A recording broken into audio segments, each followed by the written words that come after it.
Are you familiar with the Women's Center? The Women's Center, no? You have No. not at all? You don't even know where it is in this building? Don't know where it's at.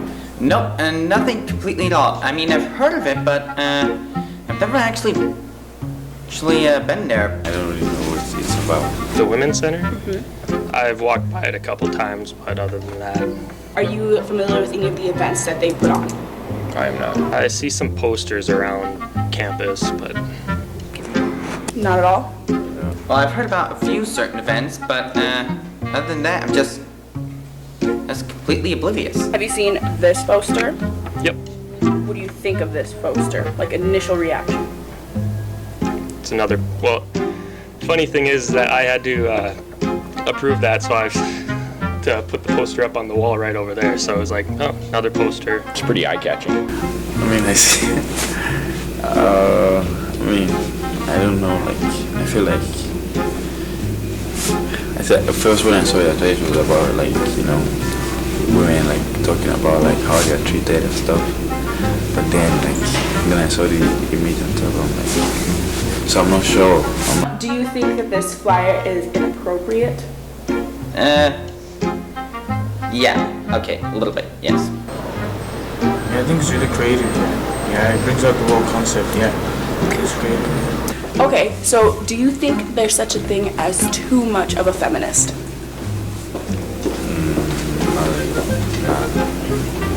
I mean, that is just based on the way people think. No. No? Why? I think that when you look at society today and you see oppressive groups, right? So white male oppressive group, if you want to help overcome that, you need to be a little bit more extreme than just trying to ask for average. No, not really. No, I mean, and it doesn't matter the amount of feminism that someone has it.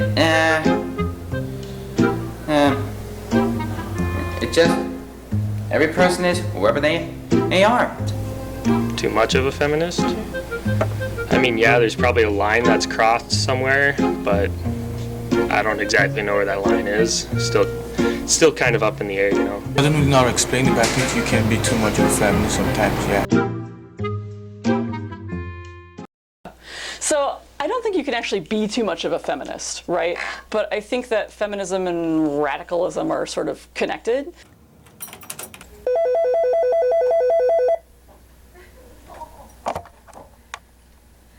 Women's Center, this is Dana.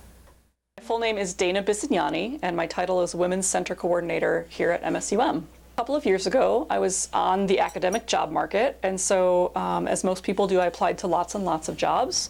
So I was looking at gender-based violence prevention coordination, right? So I would have been doing actually similar work that I do now, or women's center jobs. And so this one definitely caught my eye when I saw the job ad.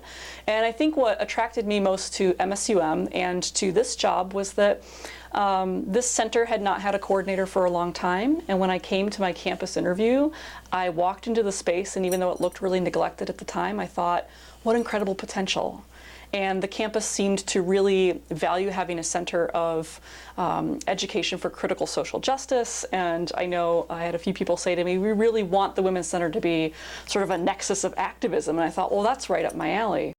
Topics like gender, like race, like class, when we talk about homophobia or transphobia, any of these social justice issues, there aren't a lot of spaces where people get to talk about these things. And so when people come into an event or come into a space like the Women's Center that we've cultivated specifically to have those conversations, I think sometimes folks are nervous, and that's okay. What I often say to people about when they say, well, if it's radical is scary, right? We think of radical as something extreme or as extremism, and we connect extremism with violence.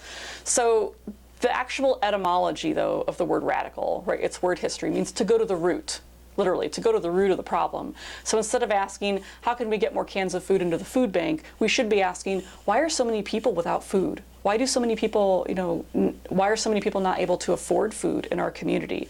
That's to be radical, right? To go to the root of the problem and try to fix it from there.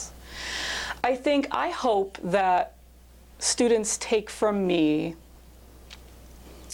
a feeling that they actually can really change things. My job is hopefully, I think, to put people at ease so that they know they can talk about that stuff and learn about it. And it doesn't mean that they're always going to say the right thing, and we don't expect them to always say the right thing. But do you want to come dream with us? Because that's what we're here for.